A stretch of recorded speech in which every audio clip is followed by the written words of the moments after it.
Bruce Lee faces a real dilemma. He's on the verge of stardom in the United States with a projected TV series on the horizon, but he's just achieved superstardom as a film actor here in Hong Kong. So what does he choose, the East or the West? It's a kind of problem most budding movie actors would welcome. It's the Pierre Berton Show, the program that comes to you from the major capitals of the world. This edition comes to you from Hong Kong. And Pierre's guest is the man who taught karate, judo, and Chinese boxing to James Garner, Steve McQueen, Lee Marvin, and James Coburn. The newest Mandarin superstar, known in the West for his appearances in Batman, The Green Hornet, Ironside, and Longstreet. His name is Bruce Lee, and he doesn't even speak Mandarin. And here's Pierre. Well, how can you play in Mandarin movies if you don't even speak Mandarin? How do you do that? Well, first of all, I speak only Cantonese. Yeah. So, I mean, there is quite a difference as far as pronunciation and things like that go. So somebody else's voice is used, right? For Definitely, definitely. You just make the words. Doesn't that sound strange when you go to the movies, especially in Hong Kong, in your own town, and you see yourself with somebody else's voice? Well, not really, you see, because most of the Mandarin pictures done here are dubbed anyway. They're dubbed anyway? Anyway, I mean, disregard. I mean, they shoot without sound. So it doesn't, make any difference. Your lips never quite make the right words, do they? Yeah, well, that's where the difficulty lies, you see. I mean, in order to, because the Cantonese have a different way of saying things, different from the Mandarin. Yeah. So I have to find, like, something similar to that and keep a kind of a feeling going behind that. Something that matching the Mandarin deal. Like the Does old it silent sound complicated? days. Like the old silent days.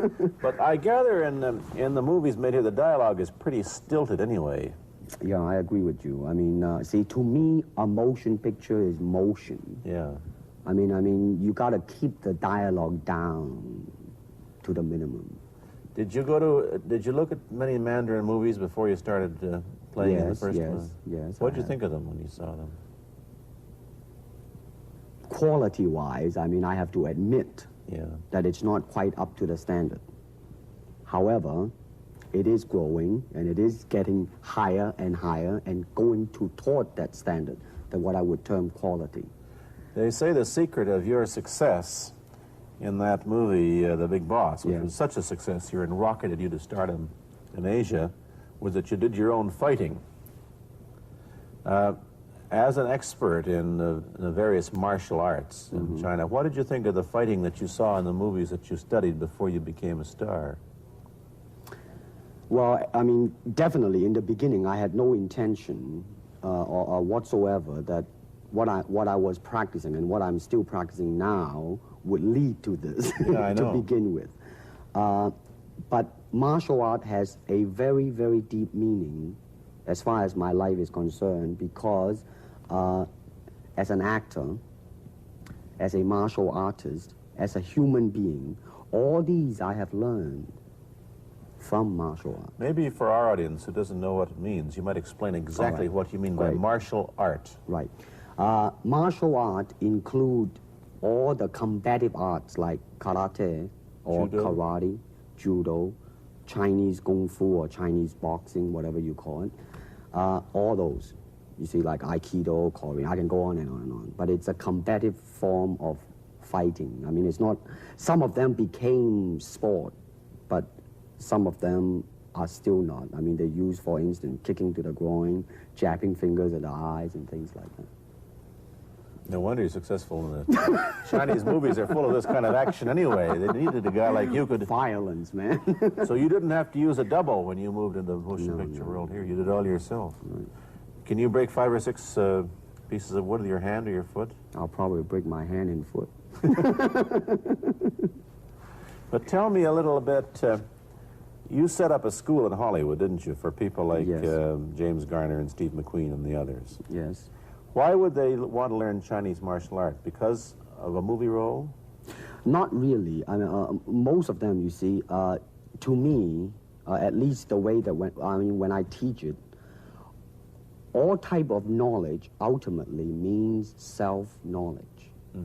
So therefore, they're coming in to, and ask me to teach them not so much of how to defend themselves or how to do somebody in, Rather, they want to learn to express themselves through some movement, be it anger, be it determination, or whatsoever. So in other words, what I'm saying, therefore, is that he is paying me to show him in combative form the art of expressing the human body. Which is acting, in a sense, isn't it? Well, Or it would be a useful tool for an actor to have. it's, I mean, it might sound too philosophical, but it's unacting acting or acting unacting. If you... You've lost me. I have. Boxing, how does it differ from, say, our kind of boxing? Well, first we use the feet. That's And a then start. we use the elbow. And Use the thumb, too? you name it, man. We Use it all. You have to, you see, because, I mean, that is the expression of the human body. I mean, everything. I mean, you know, not just the hand. And when you're talking about combat, well, I mean, if it is a sport, now you're talking about something else. You have regulations, you have rules. But when you're talking about fighting as it is, No rules. with no rules. Not real fighting. Well, then, baby, you better train every part of your body. And when you do punch, now I'm leaning forward a little bit, hoping not to hurt any camera angle. I mean, you gotta put the whole hip into it and snap it and get all your energy in there and make this into a weapon. I don't want to tangle you in any dark that right now. You anyway. came at me pretty fast there. What is the difference between Chinese boxing and what we see these young men doing at 8 o'clock every morning on the rooftops in the parks called shadow boxing, which they're always... Well, actually, you see, that is part of Chinese boxing. It is. There are so many schools. Different Everybody here schools. seems to be, you know, going like this all the time. Well, that's good. They're all I'm good very shape. glad. I'm very glad to see that because at least somebody is caring for their own body, right? Yeah. I mean, that's a good sign. Well, it's a kind of a slow form of exercise, which is called Tai Chi Chuan. I'm speaking Mandarin just now. Yeah. Cantonese, Tai Chi Kun, okay? I see. And it's more of an exercise for the elderly, not so much for the Give young. me a demonstration. Show me. Can you do it a little bit of it? Just so I mean, that, the hand-wise is very slow. oh, is it? And you push it out, but all the time you are keeping the continuity going. Bending, stretching, everything. You know, suppose, you know, I mean, you just keep it moving. It's like a ballet dancer there. Yeah, it is. I mean, to them, you see, the idea is running water never grows stale. So you got to just keep on flowing. Of all your students, famous, James Garner, Steve McQueen, Lee Marvin, James Coburn, Roman Polanski, which was the best? Who adapted best to this Oriental form of exercise and defense? Well, depending, okay? Now, as a fighter, Steve McQueen, now, he is good in that department because that son of a gun got the toughness in him. Yeah. I You mean, see it on the screen. I mean, he would say, all right, baby, here I am, man. You know, and he'll do it. Yeah. Now, James Coburn is a peace-loving man, I met him. right? I mean, Yeah. you've met him. I mean, he's really, really nice. I mean, super mellow and all that. I he mean, you is. know, I mean, now, he appreciates the philosophical part of it. Therefore, his understanding of it is deeper than Steve. So it's really hard to say. You see what I'm saying now? I see. I mean, each it's one's different. I mean, it's different. So that's, I mean, depending on what you see in it. Interesting that we don't, in our world, and haven't since the days of the Greeks who did, combine philosophy and art with sport. But quite clearly, the Oriental attitude is that the three are facets of the same things. Man, listen, you see, really, to me, okay, to me, ultimately, martial art means honestly expressing yourself. Now, it is very difficult to do. I mean, it is easy for me to put on a show and be cocky and be flooded with a cocky feeling and then feel like pretty cool and all that. Or I can make all kinds of phony things, you see what I mean, blinded by it. Or I can show you some really fancy movement. But to express oneself honestly, not lying to oneself, and to express myself honestly, now that, my friend, is very hard to do, and you have to train. You have to keep your reflexes so that when you want it, it's there. When you want to move, you're moving. And when you move, you are determined to move. Not taking 1 inch, not anything less than that. If I want to punch, I'm going to do it, man, and I'm going to do it, you see. So, I mean, so that is the type of thing you have to train yourself into it, to become one with the, you think? Yeah, this is very un-Western, this attitude. I want to ask you about your movie and TV career, but first we'll take a break. Then I'll be back with Bruce Lee. I've been talking to Bruce Lee mainly about the Chinese martial arts, which include things like Chinese boxing, karate, and judo, which is what he taught when he was in Hollywood. After he left the University of Washington, where he studied, of all things, philosophy, if you can believe that. He did, but that, perhaps you understand why the two go together from the first half of this program. And you can perhaps understand how he got into films. He knew a lot of actors, but I'm told the big break when you played in Longstreet. I must tell the audience that That's it. Bruce Lee had a bit part or a supporting role in the Longstreet series, and this had an enormous effect on the audience. What was it? Well, you see, the title of that particular episode of Longstreet is called The Way of the Intercepting Fist. Now, I think the successful ingredient in it was because I was being Bruce Lee. Yourself. Myself, right.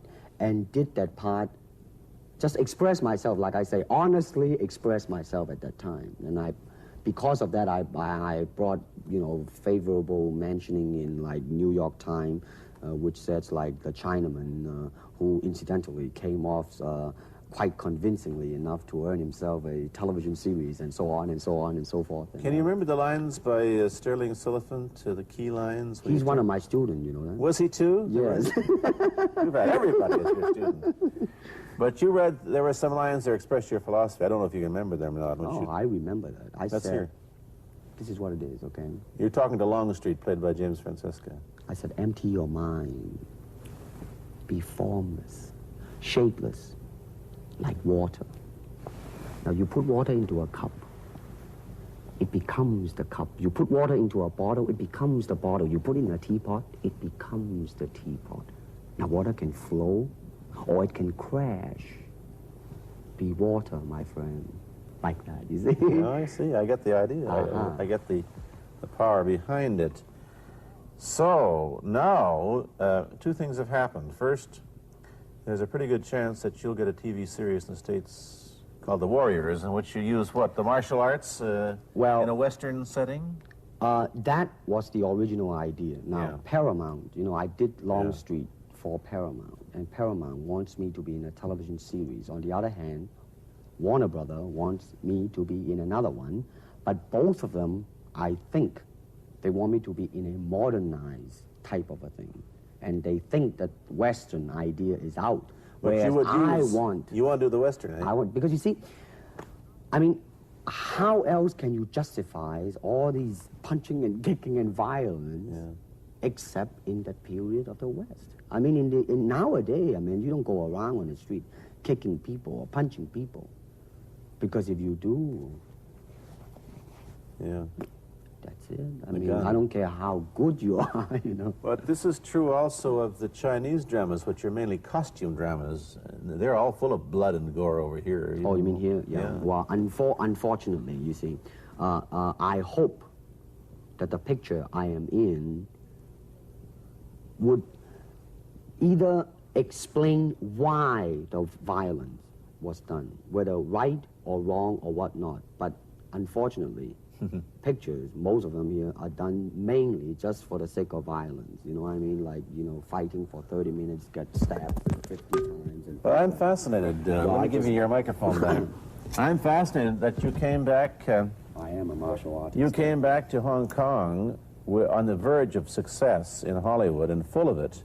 And suddenly, on the strength of one picture, you become a superstar. Everybody knows you. You have to change your phone number. You get mobbed in the streets. Now, what are you going to do? Are you going to be able to live in both worlds? Are you going to be a superstar here, or one in the States, or both? Well, let me say this. First of all, the word superstar really turned me off, and I'll tell you why. Because the word star, man, is an illusion. It's something what the public calls you. You should look upon oneself as an actor, man. I mean, you would be very pleased if somebody say, hey, man, you are a super actor. It is much better than, superstar. Yeah, Therefore, you've got think, to admit that you are a superstar. You're not going to, if you're going to give me the truth. I'm honestly saying this, okay? Yes, I have been very successful, Yeah. okay? But I think the word star I do not look upon myself as a star. I really don't. I mean, believe me, man, when I say it. I mean, I'm not saying it because I... What are you going to do? Let's get back to the question. Okay. Are you going to stay in Hong Kong and be famous? Or are you going to go to the United States and be famous? Or are you going to try and eat your cake and have it too? I am going to do both because, you see, I have already made up my mind that in the United States, I think something about the Oriental, the true Oriental should be shown. Hollywood sure as heck hasn't. You better believe it, man. I mean, it's always that pigtail and bouncing around, chop, with the eyes slant and all that. And I think that's very, very out of Is it date, true that man. you were, the first job you had was being cast as Charlie Chan's #1 boy? Yeah, #1 son, yeah. No, They never made a movie. No. They were going to make it into like a new Chinese James Bond type of a thing. I see. Now that, the old man Chan is dead, Charlie is dead, and his son I is see. carrying on. But they didn't do that. No. Batman came along, you see, because that's and then everything was started to be going into that, that kind of a, Green-hearted. Which you were in. But is I it... mean, by the way, I did a really terrible job in that, I have to say. Really? You didn't like yourself? I didn't see it. Let me ask you, however, about the problems that you face as a Chinese hero in an American series. Have people come up in the industry and said, well, we don't know how the audience are going to take a non-American? Well, such question has been raised. In fact, it is being discussed, and that is why The Warrior is not going to be on. I see. You see, because unfortunately, such thing does exist in this world. You see, like, I don't know, certain part of the country, right, where like they think that business-wise it's a risk. And I don't blame them, I mean, in the same way, it's like in Hong Kong, if a foreigner come and became a star, if I were the man with the money, I probably would have my own worry of whether or not the acceptance would be there. But that's all right, because if you honestly express yourself, it doesn't matter, see? Because Are you're gonna do you, how about the other side of the coin? Is it possible that you are, I mean, you're fairly hip and fairly Americanized. Are you too Western for Oriental audiences, do you think? Oh man, like, how? I have been criticized for that. You have, eh? Oh, I would yes, think so. definitely. Well, let me say this. When I do the Chinese film, I'll try my best not to be as American as I, have been adjusted to for the last 12 years in the States. But when I go back to the States, it seems to be the other way around. You know You're what too I mean? exotic, eh? Yeah, man. I mean, they're trying to get me to do too many things that are really for the sake of being exotic. You understand what I'm trying to Oh, say? sure. So it's really, I mean, it's When you live in both worlds, it brings its problems as well as its advantages, and you've got both. Time to go to a commercial. I'll be back in a moment with Bruce Lee. Let me ask you whether the change in attitude on the part of the Nixon administration towards China has helped your chances of starring in an American TV series. Well, first of all, this happened before that. Yeah. But I do think that things of Chinese will be quite interesting for the next few years. I mean, not that I'm politically, inclining toward anything. No, I understand what that. I'm I'm just wondering. But I mean, once the opening of China, I mean, that it will bring more understanding. Yeah. More things that are, hey, like different, and maybe in the contrast of comparison, some new thing might grow. So therefore, I mean, it's a very rich period to be in. I mean, like if I were born, let's say, 40 years ago, Yeah. if I have a thought in my mind, I said, boy, I'm going to star in a movie or star in a television series in America. Well, that might be a vague dream, but I think right now, maybe, man. You still think of yourself Chinese, or do you ever think of yourself as North American? You know what I want to think of myself? As a human being. Because, I mean, I don't want to sound like, you know, as Confucius say, but under the sky, under the heaven, man, there is but one family. It just so happened, man, that people are different. Okay, we got to go. Thank you, Bruce Lee, for coming Hey, here. Thank you for Pierre. watching. Thank you.